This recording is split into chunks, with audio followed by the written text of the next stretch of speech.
ભચાઉ ખાતે સામખિયાળી ધોરીમાર્ગ પર છાડવાડા પાસે આવેલ જૈન નમસ્કાર તીર્થધામ ખાતે પોલીસ દ્વારા લોકસંવાદનું આયોજન કરવામાં આવ્યું હતું. લોકોના પ્રશ્નો સાંભળવા અને તેનું નિરાકરણ લાવવાના હેતુથી કાર્યક્રમ યોજવામાં આવ્યો હતો, જેમાં શહેરીજનો, નાગરિકો અને વેપારીઓ ઉપસ્થિત રહ્યા હતા. તેમજ જુગાર, ચોરી અને લૂંટ જેવા પ્રશ્નોની નાગરિકોએ રજૂઆત કરી હતી. આજે ભચાઉ પોલીસ વિસ્તારમાં પોલીસ દ્વારા એક લોકસંવાદ કાર્યક્રમ આયોજન કરવામાં આવ્યો, જેમાં પોલીસ સ્ટેશન વિસ્તારના બધી જગ્યાએ અલગ અલગ સમાજના, અલગ અલગ સંગઠનના અને ગામડાઓમાંથી બધી જગ્યાએથી જનતા પ્રતિનિધિ ને અલગ અલગ લોકો તરફથી સામાજિક પ્રશ્નો હોય અથવા કાયદો વ્યવસ્થાના પ્રશ્નો વ્યક્તિગત પ્રશ્નો હોય કે અલગ અલગ પ્રશ્નો રજૂ થયા, ટ્રાફિકની બાબત હોય અથવા તો ચોરીની બાબત હોય, લોકો તરફથી પોલીસની જે કામગીરી હતી એને બિરદાવવામાં આવી.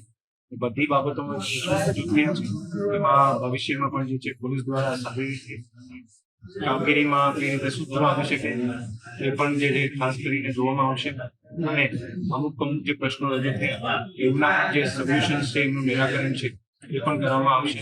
જેટલા લોકો અહીંયા આજે સહભાગી થયા બધાને જિલ્લા પોલીસ ધન્યવાદ. અને ભવિષ્યમાં પણ જ્યારે કોઈ એવા કાર્યક્રમ હોય અને એમાં જે કોઈ પ્રશ્ન કોઈને વ્યક્તિગત હોય, કોઈને સામાજિક હોય અને કાયદો વ્યવસ્થાના અનુરૂપ એની જે કાયદો વ્યવસ્થા સુધારવામાં કામ આવે એ બધા બાબતમાં લોકો પાર્ટિસિપેટ કરે એ જ અમે ઈચ્છીએ છીએ. Thank you.